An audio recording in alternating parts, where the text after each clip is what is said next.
Polaris and its dealers care about your safety. This video contains important information to help you have a fun, safe time on the water. Polaris requires that all watercraft purchasers receive safety training from the dealership that sold the watercraft. If you refuse to accept this training, this will void the manufacturer's warranty.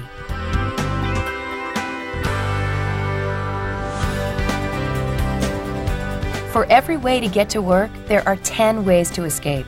Squeezing the throttle on a Polaris watercraft is one of the best ways to get out. But to make the most of the getaway, you have to put safety first. Viewing this video is a good way to start, but it's only a start. You also need to read and understand your watercraft owner's manual and labels.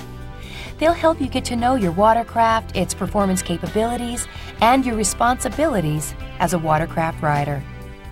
Remember to keep this tape so you can review it at the beginning of every new season. And make sure anyone else who might be using your watercraft views it as well. Your personal safety and the safety of others depends on you understanding the information that follows. It's important to keep in mind that personal watercraft are not toys. They are boats, subject to the same rules and regulations as all other boats on the water. They must be registered in the owner's location and display a unique alphanumeric identification number, typically on the forward top half of each side of the watercraft. Different states or regions have different minimum age requirements to operate personal watercraft. You may be required to complete a boating safety course or take a license exam. Check with your local officials to find out the requirements in your area. Polaris recommends that watercraft not be operated by anyone under 16 years old. Finally, each watercraft is rated for a maximum rider capacity. Be sure you know what your model is rated for and never exceed the maximum number of riders or total weight limits.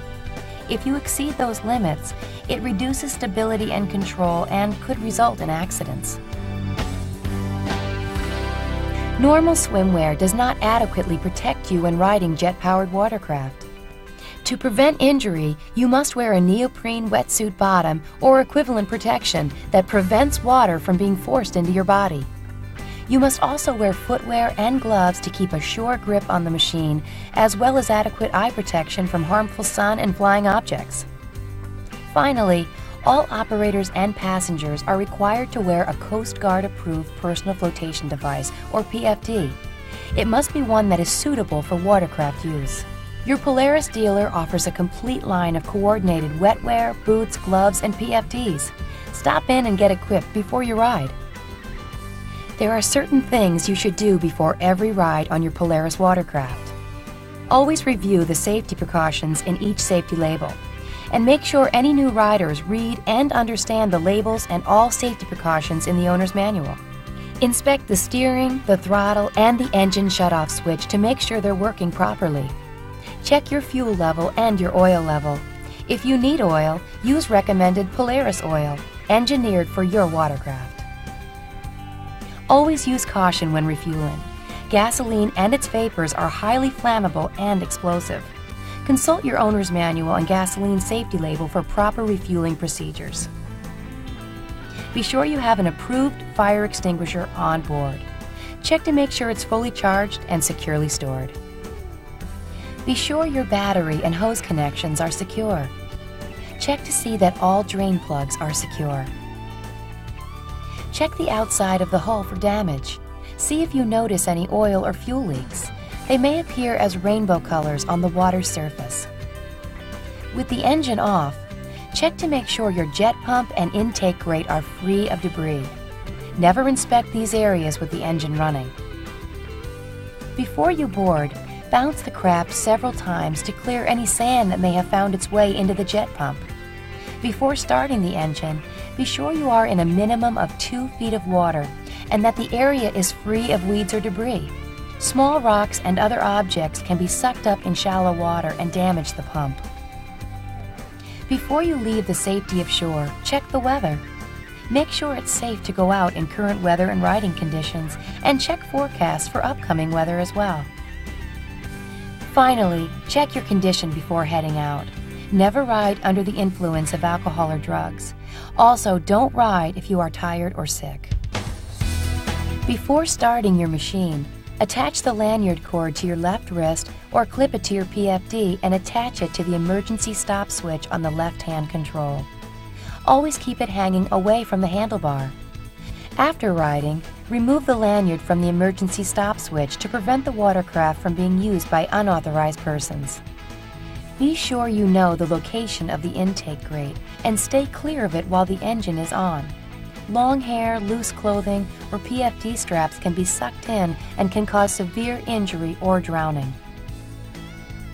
Push the start button only when you've confirmed that you are in at least 2 feet of water, you have room to move forward, and no person is near the rear of the machine. Water and other objects come out of the pump with significant force and can cause severe injury. Go slow at first, check the handling, and get the feel of the machine before picking up speed. When you ride a watercraft, you're a part of a larger boating community. You personally represent the sport to others on the water and on the shore. Be courteous and drive defensively. Go out of your way to minimize your impact on others and the environment. Watercraft have no brakes, and because they steer by using thrust and turning the jet nozzle, they will not steer at all without using the throttle. Never completely release the throttle when steering, even in an emergency. It will cause loss of control. It's essential to think ahead when riding a watercraft. Plan your course in advance. Anticipate where to make your turns and your maneuvers, and scan constantly for people, objects, and other watercraft. Don't follow directly behind other watercraft or boats. Ride in a staggered configuration. Keep to the right or starboard of oncoming boats. Watch for situations that limit how well you can see and how well others can see you. Navigational rules state that you must yield to craft approaching from your right. They have the right-of-way. Maintain safe distances between your craft and other people, objects, or vessels. Avoid fishermen, swimmers, and anchored boats. Some areas have regulations specifically governing a watercraft's distance from other vessels and objects. Comply with waterway signs like no wake zones. Slow down in congested areas and always stay within channel markers. Watch for and stay clear of protected areas, swimming areas, wildlife habitats, approaches to dams, and any other areas that are off limits. Avoid areas with floating or submerged objects, sandbars, rocks, and shallow water. Avoid aggressive maneuvers. It limits other boaters' abilities to avoid you and to know where you are going. Don't splash others with spray from your boat. Turning sharply and wave or wake jumping increases the risk of severe injury due to loss of control, collision, or ejection from the watercraft. In the unlikely event that your watercraft should turn over, right the craft from the rear by turning it clockwise in accordance with the instructions on the decal. This minimizes water in the craft's engine. Always empty the bilge before restarting the boat. When stopping, leave yourself plenty of room to coast to a safe stop. Remember, personal watercraft, like other boats, do not have brakes. Keep in mind that personal watercraft will not steer at all if the throttle is killed. Since watercraft have no headlights, they are not allowed out at night. The general rule is go out at least a half hour after sunrise and come in at least a half hour before sunset. Restrictions on hours of use vary widely, so consult your local laws to be sure. Finally, before allowing anyone to take control of your watercraft, they must be familiar with the laws, operations, and safety procedures for watercraft.